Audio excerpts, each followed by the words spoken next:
जाओ छोड़कर, ये दिल अभी भरा नहीं। ओ खोया खोया चांद, खुला आसमां, ये चांद सा रोशन चेहरा, जुल्फों का रंग सुनहरा, ये झील सी नीली आंखें। मोहम्मद रफ़ी के ऐसे गानों पर दुनिया आज तक फिदा है। रात न जाए, इन्हें देख कर जी रहे हैं सभी।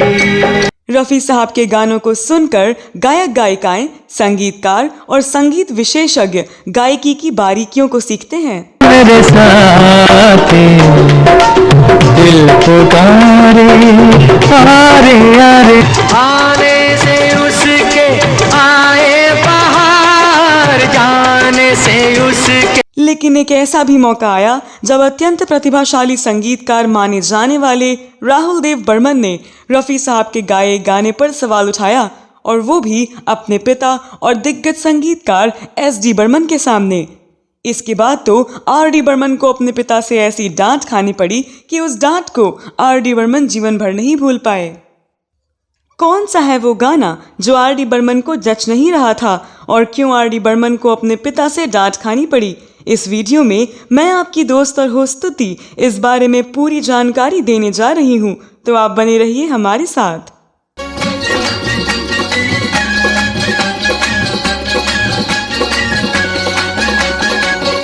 दोस्तों, संगीतकार सचिन देव बर्मन यानी SD बर्मन संगीतकारों के संगीतकार थे। संगीत की दुनिया में वो दादा के नाम से विख्यात थे।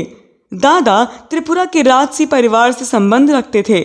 उन्होंने संगीत के प्रति अपने समर्पण के कारण अपनी पूरी संपत्ति और राजसी वैभव को त्याग दिया, लेकिन उनका यह त्याग बेकार नहीं गया। उन्होंने त्रिपुरा के राजा के रूप में नहीं, बल्कि संगीत के बादशाह के रूप में लोगों के दिलों पर राज किया। SD बर्मन ऐसे संगीतकार थे जिन्होंने हर गायक को उसकी प्रतिभा के अनुसार गाने दिए। उन्होंने हर गायक से एक से बढ़कर एक गाने गवाए, चाहे वह मोहम्मद रफ़ी हों, चाहे किशोर कुमार हों, चाहे मुकेश हों, चाहे तलत महमूद हों, या फिर शास्त्रीय गायकी के धुरंधर मन्ना डे हों। वो ऐसे लोग थे जिनके प्यार को प्यार। दादा ने किशोर कुमार के गायन करियर को ढालने में महत्वपूर्ण भूमिका निभाई।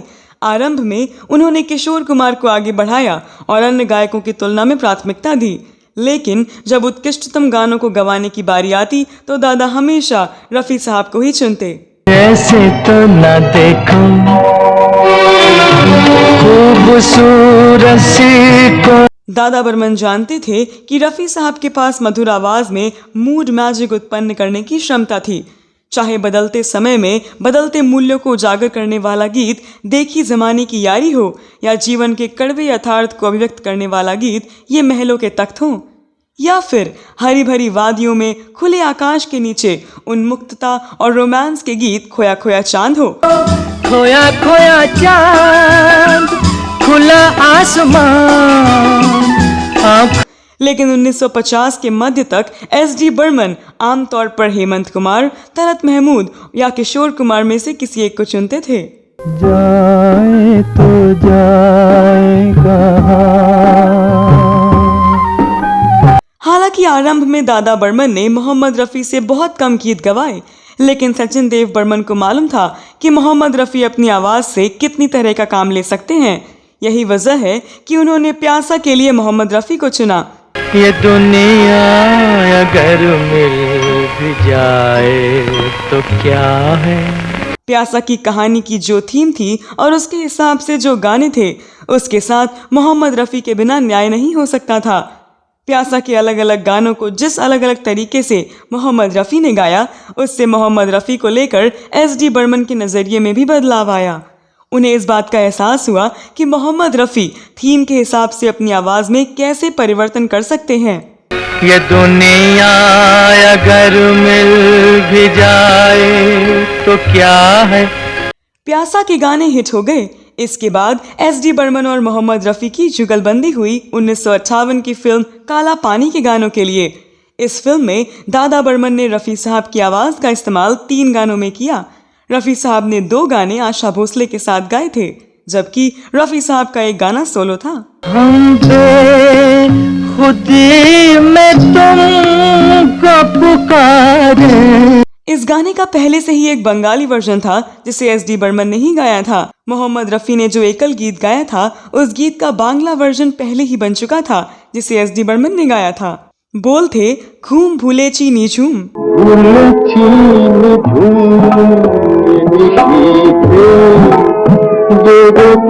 एस डी साहब का गाया बांग्ला वर्जन काफी लोकप्रिय हुआ था। जब रफ़ी साहब से इसके हिंदी वर्जन को गवाया जा रहा था तब उनके सामने ये चुनौती थी कि हिंदी वर्जन को भी बांग्ला वर्जन की तरह ही कैसे लोकप्रिय बनाएं। साथ ही साथ मोहम्मद रफ़ी को उस गाने के ओरिजिनल वर्जन से भी मैच करना था। मोहम्मद रफ़ी ने ये चुनौती स्वीकारी और इस गाने को अपनी मुलायम मखमली आवाज से ऐसा मोड़ दे दिया कि लोग बस दंग रह गए। हम बेखुदी में तुमको पुकारे। पर्दे पर इस गाने को गा रहे हैं देवानंद और उनके सामने है नलिनी जयवंत जो इस फिल्म में एक तवायफ की भूमिका में है जिसका नाम है किशोरी। पर्दे पर कोठे का दृश्य है और देवानंद पहुंचे हैं तवायफ किशोरी के पास। इस खूबसूरत गाने को लिखा है मजरूह सुल्तानपुरी ने। हालांकि इस गाने को तैयार करने में आर डी बर्मन ने अपने पिता एस डी बर्मन का पूरा सहयोग किया। हम बेखुदी में तुमको पुकारे। दरअसल आर डी बर्मन ने अपने पिता एस डी बर्मन के असिस्टेंट के तौर पर फिल्म प्यासा से ही काम करना शुरू कर दिया था और 1957 में आई फिल्म 9-2-11 में उन्होंने बाकायदा इस काम को फुल टाइम जॉब के तौर पर अपनाया। मशहूर फिल्म लेखक राजू भारतन के अनुसार जब यह गाना बन रहा था तब आर डी बर्मन ने अपने पिता के संगीत निर्देशन में बन रहे इस गाने पर सवाल उठाया था। आर डी बर्मन ने कई लोगों के सामने ही बेखुदी में तुमको पुकारे चले गए को लेकर कई सवाल उठाए और इसके बाद संगीतकार पिता एस डी बर्मन ने इस गाने की ट्यून की बारीकियों को ना समझ पाने पर आर डी बर्मन को सबके सामने जमकर फटकार लगाई। जब एस डी बर्मन का गुस्सा थोड़ा शांत हुआ तब उन्होंने अपने बेटे आर डी बर्मन को पास बुलाया और कहा, पंचम मेरे पास आओ और ध्यान से देखो कि मैं इस गाने को रफ़ी साहब से कैसे दोबारा गवाता हूँ। देखा कि ये तुम्हें हम बन के दीवाना। राजू भारतन के अनुसार एस डी बर्मन ने इस गाने को एक नया आयाम दिया। बाद में आर डी बर्मन ने स्वीकार किया कि उनके पिता ने मोहम्मद रफ़ी से उस गाने का रिहर्सल कराकर उस गजल को ऊंचाई पर पहुंचाया। आर डी बर्मन ने भी माना था कि हम बेखुदी वाले शानदार ट्यून पर रफ़ी साहब ने उनके पिता एस डी बर्मन के हिसाब से बिल्कुल वही गाया। ये गाना वर्षों के बाद भी दुनिया दम साध कर सुनती है।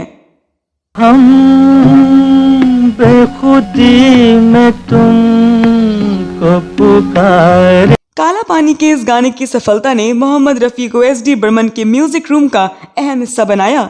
इस गाने की लोकप्रियता ने मोहम्मद रफ़ी को साथ लेकर आगे चलने के एस डी बर्मन के फैसले पर मुहर लगाई। तो दोस्तों, आपको फिल्म काला पानी का गाना कैसा लगता है? इस गाने के बारे में आप क्या कहना चाहते हैं? इस वीडियो में बस इतना ही। ये वीडियो कैसा लगा कमेंट बॉक्स में ज़रूर बताएं। अगले वीडियो में आपसे फिर मुलाकात होगी। तब तक के लिए इजाज़त दीजिए। नमस्कार।